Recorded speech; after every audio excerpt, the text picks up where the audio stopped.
You heard the title of this telecast. It was sort of inspired by something that happened to me when I was 6 years old. I was just beginning to be an altar boy, and the pastor called me up to the altar. They were cleaning the church, and he said, "Come, come." So I went up to the altar, and he gave me a great big missal. It's a Latin book that we use during Mass. And he said, "Go now to the back of the church and then into the rectory with this book." Well, it was very heavy for a 6-year-old boy, and it was a long aisle. So as I got toward the end of the aisle, I began running, afraid I wouldn't make it. And there was coming into the church a woman with a basket with bundles. One bundle, I remember, was potatoes. And I bumped into her, knocked her over, the potatoes, I fell over, and I fell in front of the big Latin book. And she said, "Why don't you read comic books like the other boys?"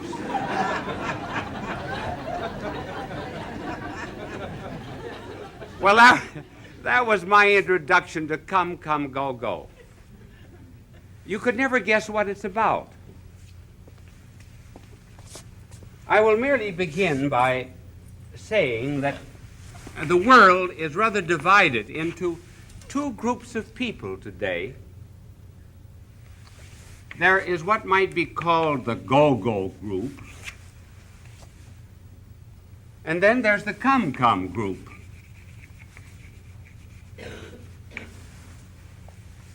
The go-go group is the new breed. The come-come is the old breed. The go-go demand that we go into the world. We live in a secular universe. We must serve it. Come group is come apart. Get away from the world. It's wicked. Go-go's God is dead. The world is wicked and evil. This is the group that believes in the pendulum without the clock. And this is the clock without the pendulum. This is the flowing waters without a bed to the river. This is the bed with no waters in it. It would be wonderful if we could ever get the two groups together. And they should be together. Because when we go back to the life of our blessed Lord, we find that the first words of his public life were, "Come. Come to me." And the last words of his public life were, "Go. Go into the world." Come first to get an idea, strength, inspiration, motivation. Then action, dynamism, fluidity, serving the secular world. This is the way the two should be kept together. When they are kept together, what do you find? I think you get modern saints. I'm going to talk about modern saints. Not plaster saints. Not canonized saints. Saints that are uncanonized, but rather those whom the world, not whom religion, those whom the world regards as saints. And their common characteristic is this. It's a phrase from Thomas Aquinas. Contemplata alias tradere. In other words, go and give to others what you have already contemplated. First the come, the idea, the contemplata. Then the go, deliver it to others.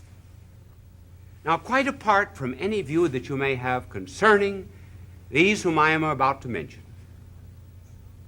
about their politics, their economics, their theology, or anything else, whom does the world generally regard as the four great leaders and saints? Gandhi. That's one. Two, President John F. Kennedy. Three, Pope John the 23rd. And fourth, Hammarskjöld.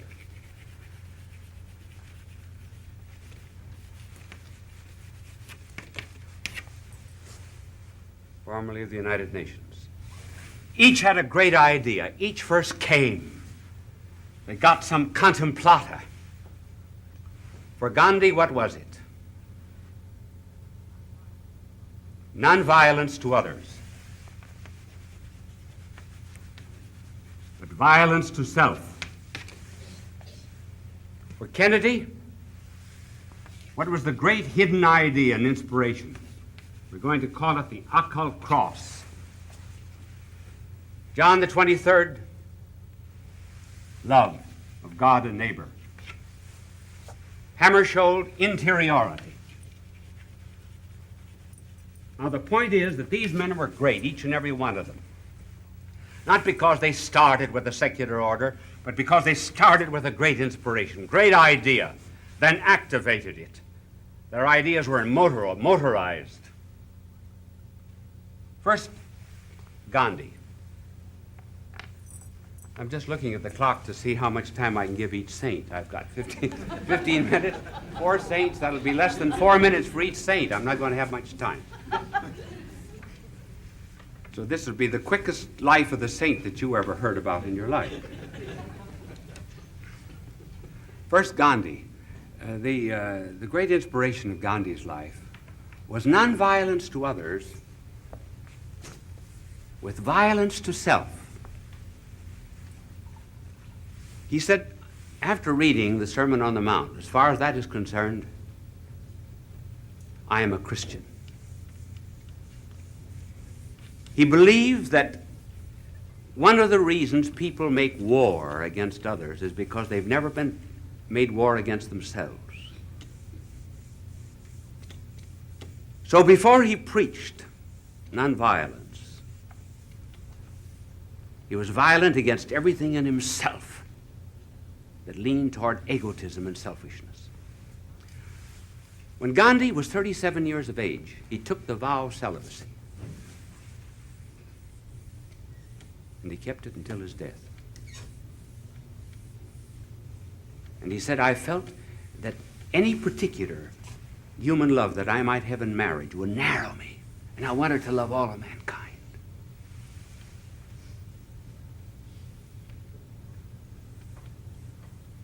And then another form of violence, fasting.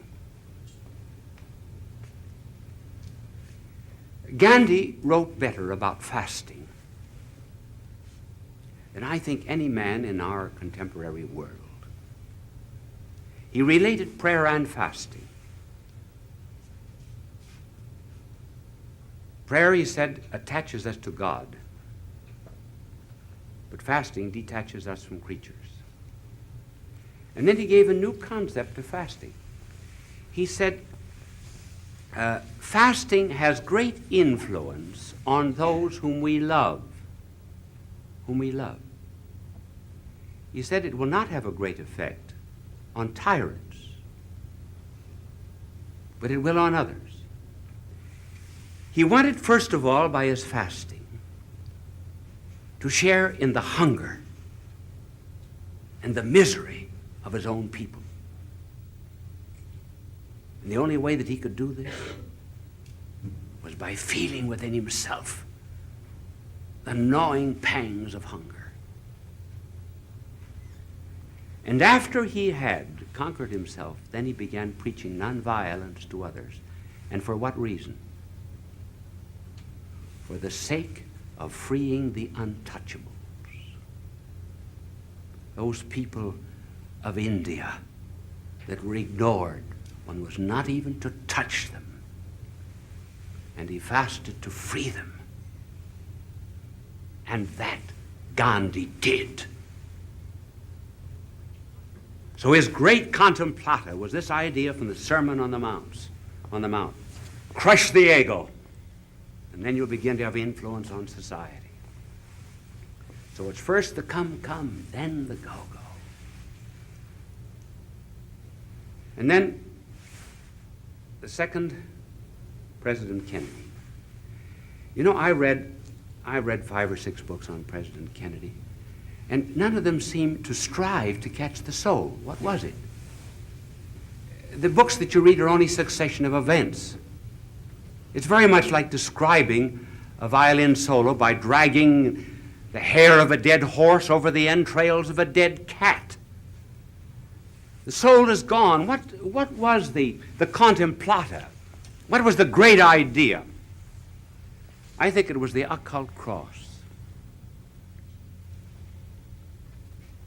Something that one did not speak about.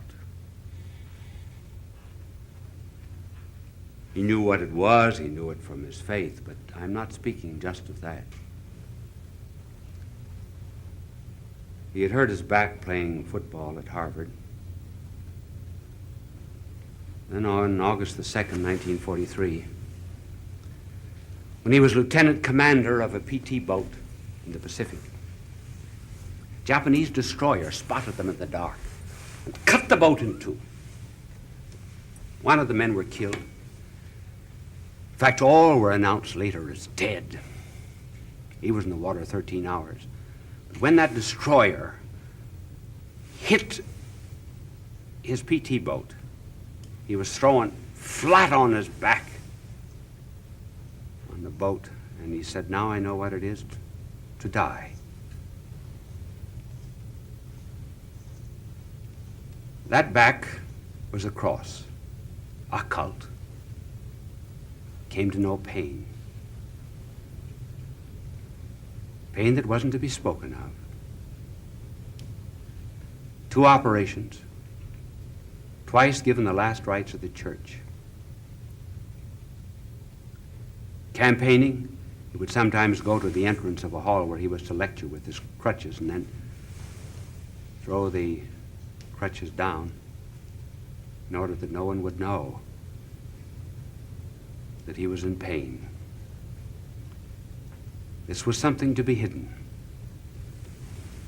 Now, what does pain do to make a man great?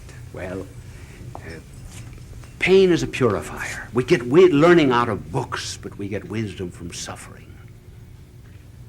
Never go to consult a man who hasn't suffered in some way. Pain is like the tightening of the strings of a violin. Produces better melody. Pain is like the hammer and the chisel, hacking away great chunks of egotism and selfishness in a rock in order to bring out the form. Pain is the burning away of dross in order to reveal gold. And that pain and that agony, he continued until the night before the cross became rather revealed in Dallas, when he said in a lecture, "The old men dream dreams, and the young men see visions," as he put it in his inaugural address as he concluded, "On this earth, God's work is our work." This, I think, was the contemplata, the come, that made him great. For the Lord had laid on him his crucified hands and left the scars on Kennedy, scars that made him great. Pope John,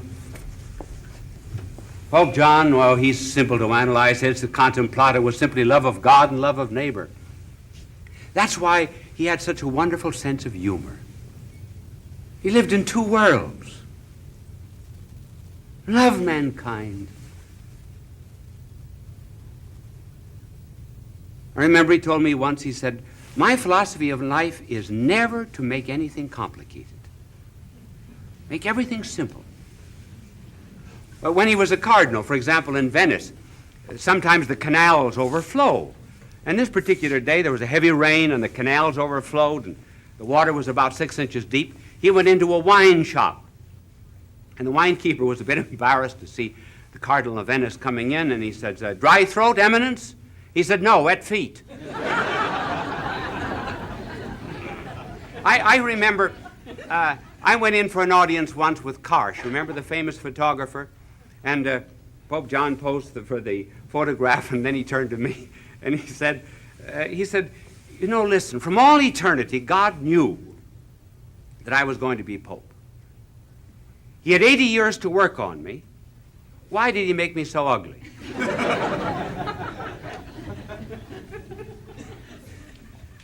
But this love of God translated itself into this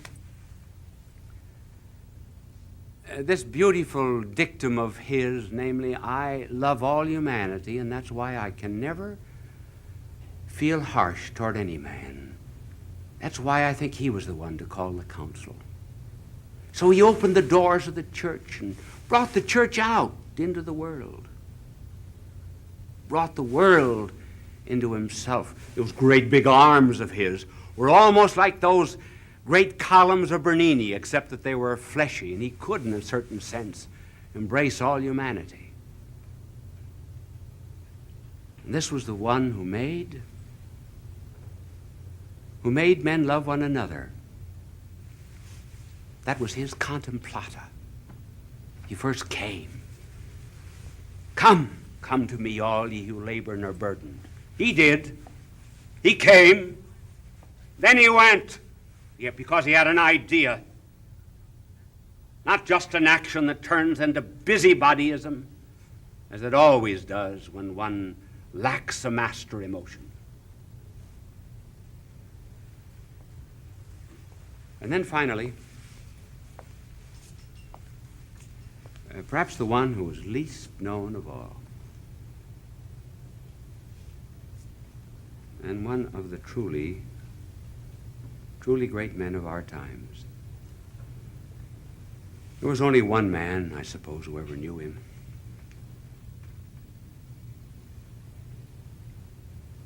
And that was Stolpe.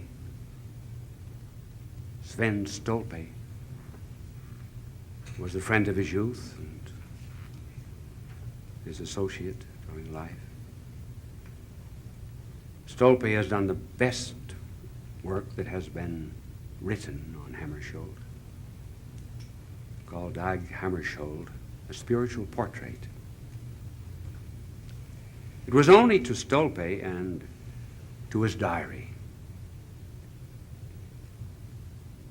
that he ever committed his thoughts, called markings. He said, I had to have a fixed point. See, the contemplata, fixed point. He knew where he was going. He said, there was a day in my life when I said yes to someone. And what was his characteristic? It was interiority. An unseen spiritual existence that nobody knew about.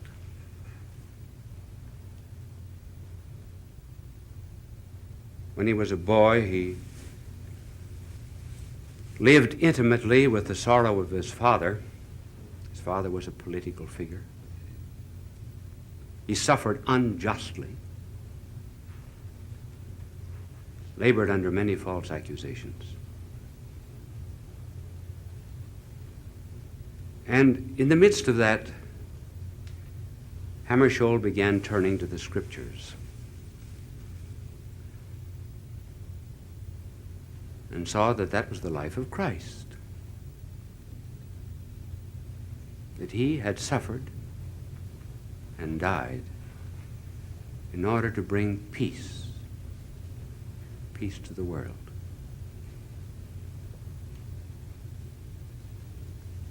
So he began to think of how he could bring peace.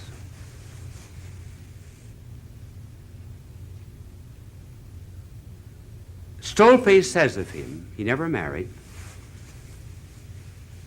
Stolpe said he was the purest man I ever knew in my life.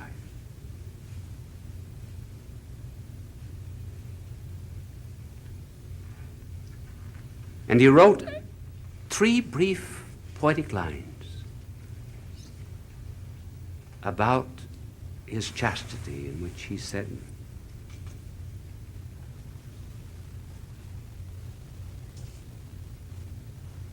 hidden away, the heat transmutes the coal into diamonds.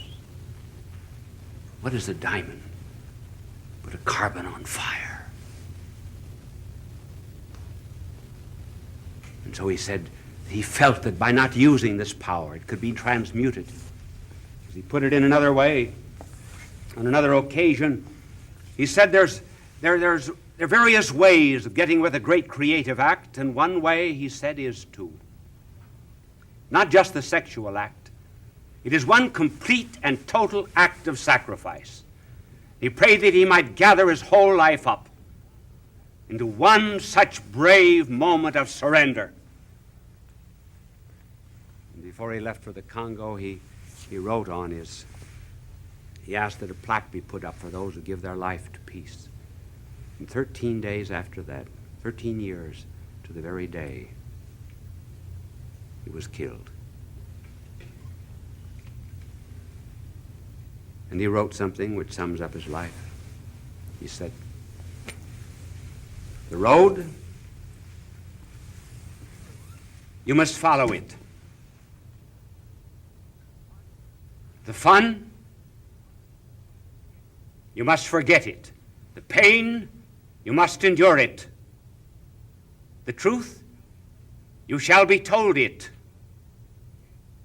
The end, you shall pursue it. These are our saints, the men who came first to God and then went. It does not require much time to make us a saint. It requires only much love. Bishop Sheen was a pioneer in Christian broadcasting. He produced thousands of radio shows and appeared on countless television programs. When he received television's Emmy Award, Bishop Sheen said, "Thank God for a good season." Did you notice that there was no interruption during this entire program? Do you know the only man that hates to be interrupted in the middle of a sentence is a prisoner? And it happens that this is a program in which there's no interruption of a sentence either. Thanks for listening. Pay attention, therefore, to our sponsors. Bye now, and God love you.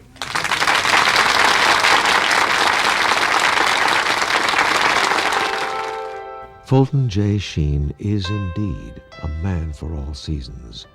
He walked a paced beat, allowing us to glimpse his nature and ponder its worth and to enjoy its presence. Bishop Sheen authored over 90 books. He broadcast countless radio and television programs and ministered in many parts of the world to people of every belief. As he said many times, it is not a unity of religion we plead for, but a unity.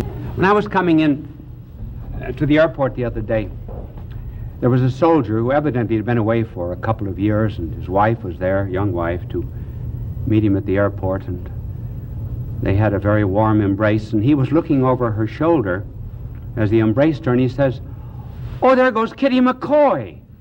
And the wife said, "Who is she?" Oh, he said, "She was the stewardess on our flight." She said, "How did you know her name?" Oh, he says, "The names were up on the bulletin board, pilot, co-pilot, stewardess." She said, "What was the pilot's name?"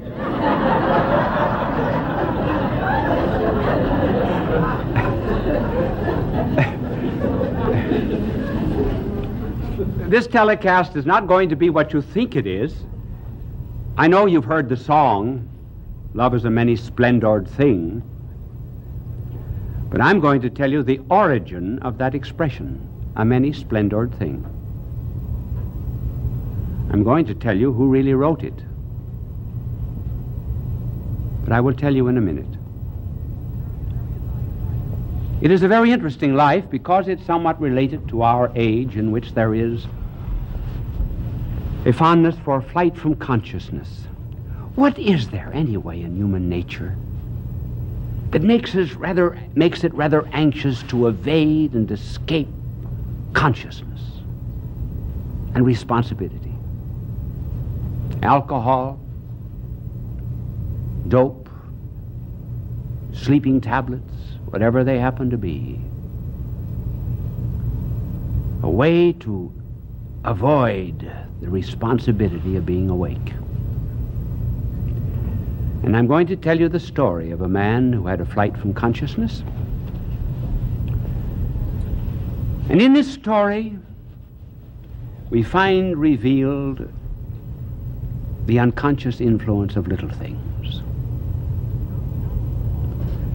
Jean Guiton, a member of the French Academy, said that while he was a prisoner of the Nazis in Germany, one night he and a number of other prisoners amused themselves by each telling how his mother and father met. Circumstances were quite accidental. Sale of a lottery ticket, chance meeting, fall on the street, blind date, wrong address. And here, as a result of these trivial things, here were men that were prisoners under a totalitarian system. It was the little thing that influenced the life of Francis Thompson, who wrote, "Love is a many-splendored thing." And what was that small thing? Well, this young man started for the priesthood, and he was told he did not have a vocation. And then he went into medicine. His fondness was literature. He used to produce as a little boy the plays of Shakespeare for his sisters. And as he was studying medicine in the University of Manchester, he roamed into every bookstore, and at that particular time there had just appeared a Life of De Quincey. He evidently had mentioned the fact that at home that he loved De Quincey. And on his 17th birthday, his mother gave him De Quincey's famous work, The Confessions of an Opium Eater.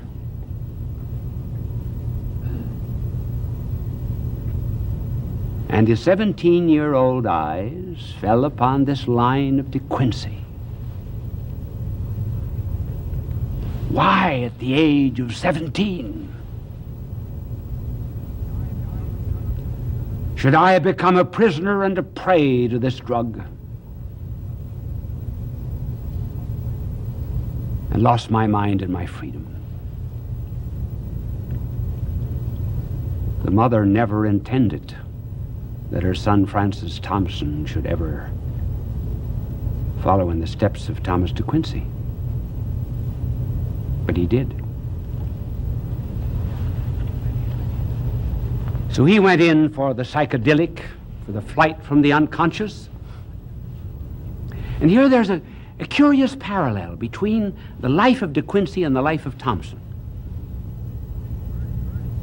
De Quincey lived earlier than Thompson. When De Quincey became a dope fiend, he went to London, to Soho Square. So did Thompson. And this further parallel, when they went to Soho Square, De Quincey had in his pocket a book of English poetry, we do not know which poet it was, and a copy of the Greek dramatist Euripides. When Thompson went, he had in one pocket Blake, and in the other pocket Sophocles. When they went to London, they both went to the same place, Soho Square. How well I know it. I've spent 5 years of my life in Soho Square. Not continuously, but many, many summers and many winters during my university days. It acquired its name in the 17th century because that was the area of London where the huntsmen used to gather to chase the hounds. And the head huntsman would call the hounds with Soho. It became known as Soho Square. It's very famous. Just a block away is Greek Street. That's where Karl Marx lived for a third of his life, in great poverty. This founder of communism, his wife said, "Karl, if you had only made more capital instead of writing about it, the whole world would have been better off." I had many experiences there in Soho Square with the type of person, of course, that Thompson actually is and was. But here are the two of them, decades apart, roamed the street. Thompson made a little money here and there, chasing cabs, holding a horse, selling matches, running an errand. Just a bum. A bum. Emaciated and thin, and drugged and hunger. No one was there to befriend him except a woman of the streets.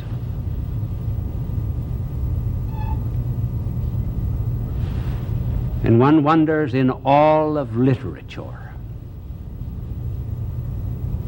if there ever was a greater tribute paid to a woman of the street than Thompson paid this woman. He wrote about her in a poem to Monica Meynell. We will tell you about the Meynells in a moment.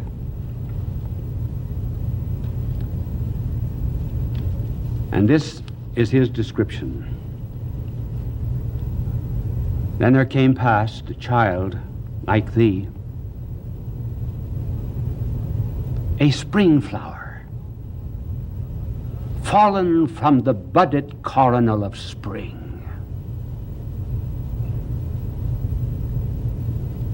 A spring flower, fallen from the budded coronal of spring. And through the city streets blown withering, she passed, oh brave, sad, lovingest, tender thing, and of her scant pittance did she give, that I might eat and live. Then fled a swift and trackless fugitive. The same thing happened to De Quincey. When he was in the depths of poverty and degradation, a woman of the streets befriended him. We know her name. Her name was Anne.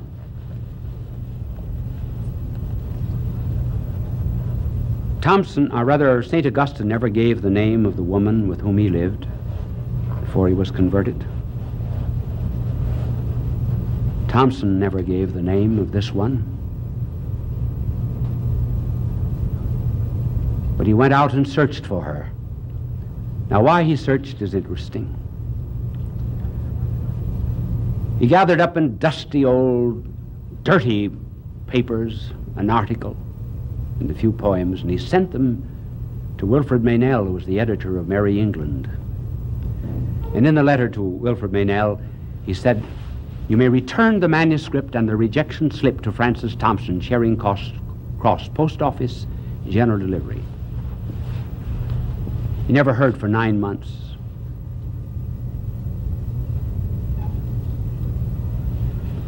So in those 9 months, he went into despair.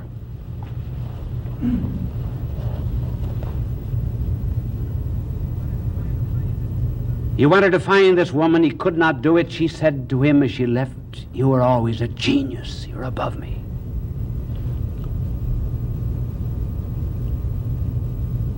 And sinking lower and lower, he He then took up his residence in Covent Garden. Covent Garden at one end in London was the Opera House. Down the street,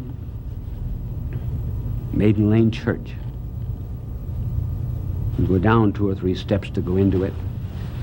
Wish we had an hour and a half. I would tell you about an interesting character that I met there. But in television, you get time in segments.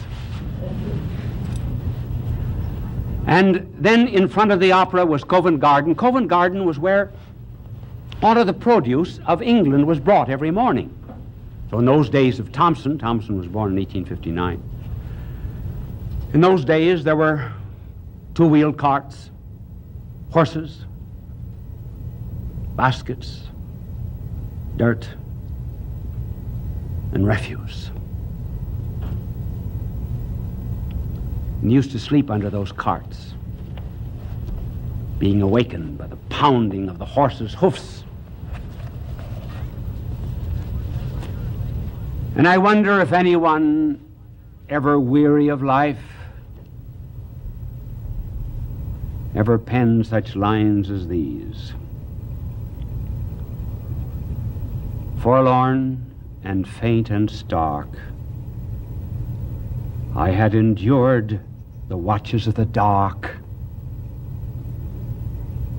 and the abashless inquisition of each star. The abashless inquisition of each star. Yea, was the outcast mark of all those heavenly passers' scrutiny.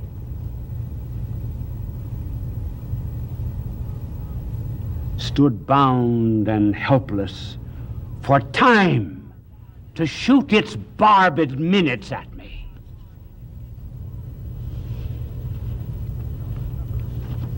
Suffered the trampling hoof of every hour in night's slow-wheeled car, until the tardy dawn, dragging me at length from under those dread wheels, and bled of strength, I awaited the inevitable last. So he decided to take his life. And he'd saved up his pennies, bought enough of dope to kill himself. Under these wheels, he could see a distant clock on the spire of a church. It was that prompted him to say that time was shooting its barbed minutes at him. He took half of the dope, and he felt a hand on his that held him back from the fatal other half. He said it was the hand of Chatterton, a poet that had lived 100 years before.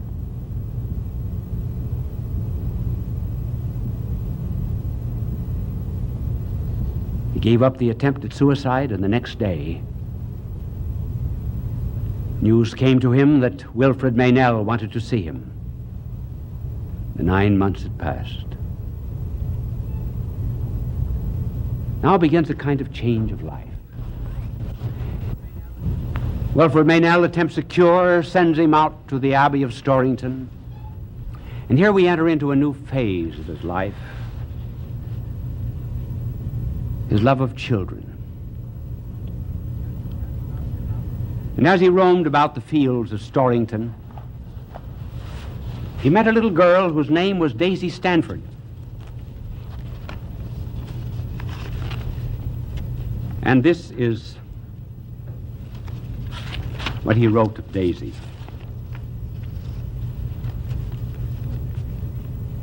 Here she came with a few tokens, raspberries and such things, and he said that his own heart went down to her hand. But her beauty smoothed earth's furrowed face. She gave me tokens 3. a look, a word of her winsome mouth, and a raspberry. The fairest things have fleetest end. Their scent survives their close. But the rose's scent is bitterness to him that loved the rose. We will continue in a moment. How often an adult will have an inexpressible love for a sweet child? It's unreciprocated. They do not know they're loved. And this is Thompson's pain. She went her unrepentant way. She went and left with me the pang of all the partings gone, and the partings yet to be. She left me marveling why my soul was sad that she was glad. Had all the sadness in the sweet, and the sweetness in the sad. And then he ends. Nothing begins, nothing ends. It is not paid with moan, for we are born in others' pain and perish in our own.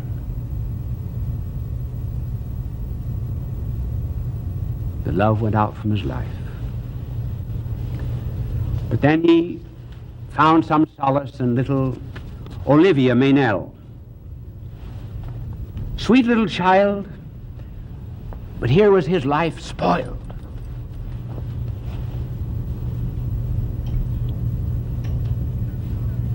And with the pillaring hours about to crush him, he seemed afraid of this beautiful innocence.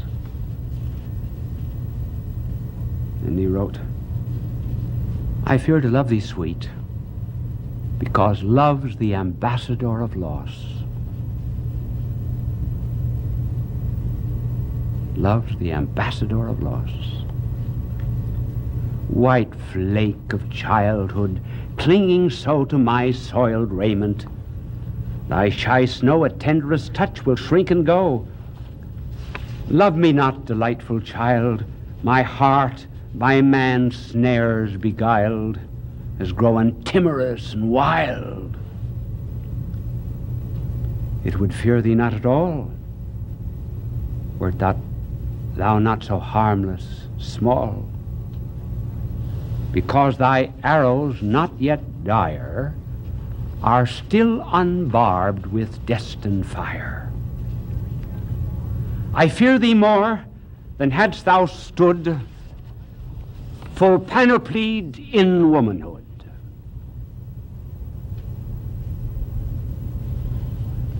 And all the while, he's being haunted by something. And I told you of that poem of haunting. I gave it to you one year, The Hound of Heaven, that he wrote. He went back again to dope. The Meynell still cared for him. But this hound was pursuing him. But despite this shell, that shell that first came to the Meynells, he had no stockings on and his toes were out through his shoes and dirty old brown coat, no shirt. Consumptive, because of the nights he slept under the cartwheels of London. He still had this love that pulled him. Probably that was pulling him at the beginning of his life, and so he wrote, O world invisible, we view thee. O world intangible, we touch thee. O world unknowable, we love thee. Turn but a stone and start a wing. 'Tis ye, 'tis your estranged faces that miss the many splendored thing. Love's the many-splendored thing, not earth love, heaven love, that Thompson saw everywhere.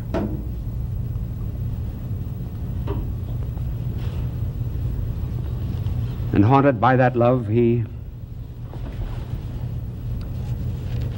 went finally to his reward. And one day, while in London, I went out to Kensal Green Cemetery. And I asked someone whom I had met in the cemetery, do you know where the tomb or the grave of Francis Thompson is? No, I never heard of him. So I walked and walked. And I finally came to a slab that read, Francis Thompson, 1859, 1907. And then there came a line, an unforgettable line that drew one back to all of his loves of childhood. And that last line on the tombstone was, look for me in the nurseries of heaven. Love's a many-splendored thing.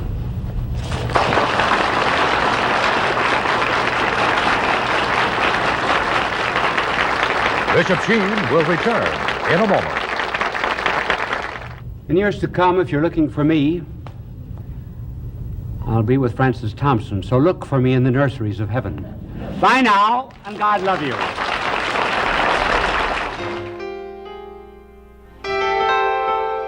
Fulton J. Sheen is indeed a man for all seasons. He walked a paced beat, allowing us to glimpse his nature and ponder its worth and to enjoy its presence. Bishop Sheen authored over 90 books. He broadcast countless radio and television programs, and Bishop Sheen authored over 90 books.